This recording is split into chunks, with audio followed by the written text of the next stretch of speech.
Welcome back film lovers.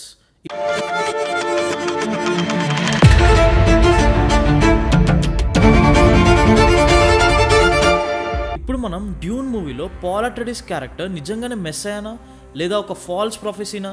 ఇప్పటికీ 2 series release అయినా ఫైనల్గా డ్యూన్ నావెల్ రియల్ స్టోరీలో ఏమవుతుందో చూద్దాం. So before we dive in, hit subscribe.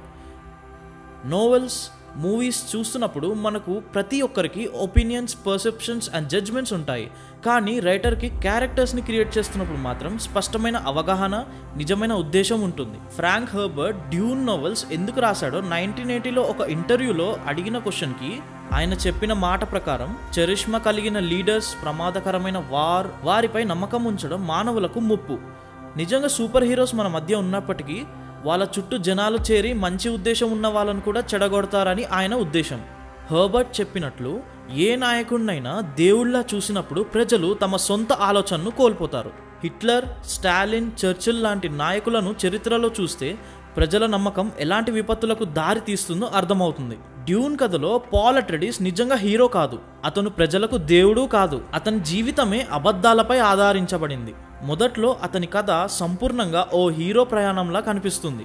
Powerful ఫ్యామిలీలో పుట్టడం, శత్రువుల చేతులు తన తండ్రిని కోల్పోవడం, తప్పించుకొని బ్రతకడం, చివరకు ఫ్రీమ్యాన్ ప్రజల్లో నాయకుడిగా మారడం. కానీ పాల్ నిజంగా వాళ్లకు మెస్సయా అవ్వాలని లేదు. తాను ఎదుర్కొన్న పరిస్థితులు మరియు ఆ దశ అతన్ని అలా మార్చాయి. బెనీ జెసెరెట్ అనే సంస్థ తరతరాలుగా తమ హెడ్రేక్ అనే శక్తివంతమైన మనిషిని సృష్టించడానికి జెనెటిక్ మ్యానిపులేషన్స్ చేస్తారు. కానీ పాల్ అసలు పుట్టకూడదు. అతని తల్లి కుమార్తెకు జన్మించిన ఫేడ్ రౌతా కుటుంబంతో పెళ్లి చేసి నిజమైన హెడ్రేక్ను తయారు చేయాలని అనుకున్నారు. కానీ పాల్ పుట్టాడు. ఇక అంతే. పాల్ బాల్యం నుంచి డ్యూక్ కావలసిన శిక్షణను నేర్చుకున్నాడు. అతని తల్లి బెనీ జెసెరెట్ కాబట్టి అతనికి అదనపు శిక్షణ కూడా వచ్చింది. కానీ 15 ఏళ్ల వయసులోనే అనేక సమస్యలు ఎదుర్కొని తండ్రి మరణం తర్వాత తనని మెస్సయా అని నమ్మే ప్రజలను చూడటం అతనికి పెద్ద ఒత్తిడిగా మారింది. పాల్ భవిష్యత్తును చూడగలిగే శక్తిని పొందినప్పుడు అతను ఒక భయంకరమైన దృశ్యాన్ని చూశాడు. తాను రక్తపాతం, యుద్ధాన్ని తెచ్చి మతపరమైన నేతగా మారిపోతానని. ఇతను దీన్ని నివారించడానికి ప్రయత్నించినా అదే మార్గంలో ముందుకు వెళ్లాల్సి వస్తుంది. పాల్ తనను తాను రక్షించుకోవడానికి ఫ్రెమెన్లో కలిసిపోయాడు. కానీ వీళ్ళు అతన్ని నిజమైన దేవుడిగా నమ్మారు. అతను ఏదైనా చెప్తే అదే నిజమేమో అని వారు అనుకున్నారు. పాల్ నేను దేవుడు కాదు అని చెప్పినా మీ వినయం కూడా ప్రవచనంలో ఉందని ఫ్రెమెన్లు నమ్మారు. ఇదే అసలు సమస్య.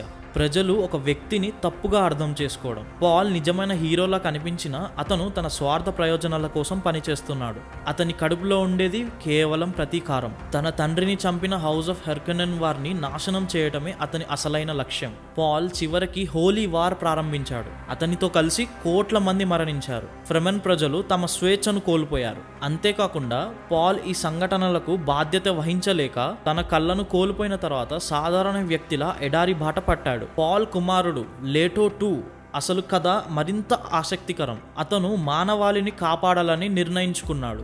అతను తన శరీరాన్ని శాండ్ట్రౌట్ అనే శాండ్వామ్తో కలిసి హాఫ్ హ్యూమన్ అండ్ హాఫ్ శాండ్వామ్లా మారిపోతాడు. అందుకే అతన్ని గాడ్ ఎంపరర్ అని పిలిచారు. లేటో 3500 సంవత్సరాల పాటు పాలించాడు. అతని ప్రణాళిక విజయవంతమైన ప్రజలు న్యూ ప్లానెట్స్ అండ్ స్టార్ కోసం ప్రయాణించసాగారు. చివరకు 15200 ఏజీలో మళ్లీ మానవాలు కలిశారు. కొత్త శక్తులు హానెడ్ మాత్రెస్ మరియు బెనీ జెసెరెట్ పరస్పర పోటీ పడిన తర్వాత ఒకటయ్యారు. సిద్ధాంతపరంగా మానవులు తమ గత భయాలను అధిగమించారు. శతాబ్దాల తర్వాత మానవులు మరియు యంత్రాలు కలిసిపోయాయి. డంకన్ ఇదాహో అనే యోధుడు ఎరాస్మస్ అనే ఆలోచించే యంత్రంతో కలిసి మానవులు యంత్రాల శక్తికి నాంది పలికాడు. ఇలా డ్యూన్ కథ ఒక తీరానికి వచ్చిన మానవుల స్వభావం ఎప్పుడూ మారదు. మేము నాయకులను, దేవుళ్లను చూస్తూనే ఉంటాం. ఫ్రాంక్ హెర్బర్ట్ చెప్పినది అదే. మన వ్యవస్థనే మారాలి. ఒకే వ్యక్తి మనల్ని రక్షించలేడు. చివరి సమయంలో లెటో 2 పాలన ముగిసిన 10,000 సంవత్సరాల తర్వాత గెరాండో అనే వ్యక్తి స్పీచ్తో ఈ నోవెల్ ముగుస్తుంది. ఇది డ్యూన్ కథలోని అసలు అర్థం. ఇంకా ఇలాంటి మరిన్ని విషయాల కోసం సబ్స్క్రైబ్ టు అవర్ ఛానల్.